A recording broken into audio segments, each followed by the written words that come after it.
Bienvenue dans cette leçon sur le solénoïde toroïdal. Un tore est simplement un long solénoïde replié sur lui-même pour former un cercle.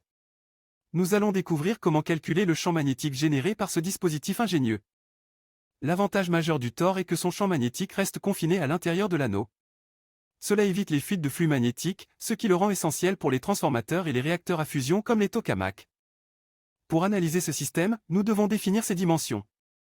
Nous avons un rayon interne A, un rayon externe B, et un nombre total de spires N, répartis uniformément tout autour de l'anneau central. Pour calculer le champ B, nous utilisons la loi d'Ampère. Elle stipule que l'intégrale du champ magnétique le long d'une boucle fermée est égale à la perméabilité du vide multiplié par le courant total traversant cette boucle. Grâce à la symétrie de rotation, le champ magnétique B doit être tangente à chaque point d'un cercle centré sur l'axe du tore. Sa magnitude est constante pour un rayon R donné, ce qui simplifie grandement nos calculs.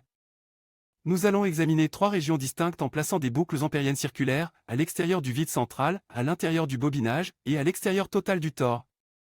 Dans la zone centrale vide, où le rayon R est inférieur au rayon interne A, la boucle n'entoure aucun courant. Selon la loi d'Ampère, le champ magnétique y est donc strictement nul.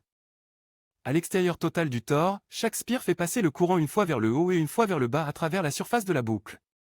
Le courant net est nul, donc le champ B est aussi nul ici. C'est ici que tout se passe.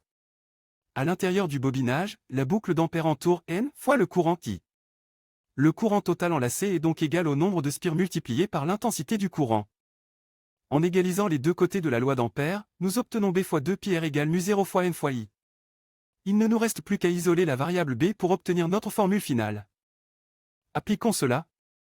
Pour un tore de 500 spires avec un courant de 2 ampères à une distance de 10 cm du centre, nous multiplions ces valeurs par mu0 et divisons par 2π fois 0,1. Le résultat est de 2 millitesla. Le graphique montre que le champ est plus intense près du bord intérieur et diminue légèrement à mesure que l'on s'éloigne vers le bord extérieur. Retenez bien, le champ est nul partout sauf à l'intérieur du tore, il est proportionnel au courant et au nombre de spires, et il varie inversement avec le rayon. Une petite question pour finir, si vous doublez la distance R tout en restant à l'intérieur du tore, que devient l'intensité du champ? Puisque B est inversement proportionnel à R, le champ est divisé par 2. Vous maîtrisez maintenant le fonctionnement magnétique du tore. Cette structure est la clé de nombreuses technologies modernes de stockage d'énergie et de physique des particules. À bientôt pour une nouvelle exploration scientifique. Générée par Vision Solvay.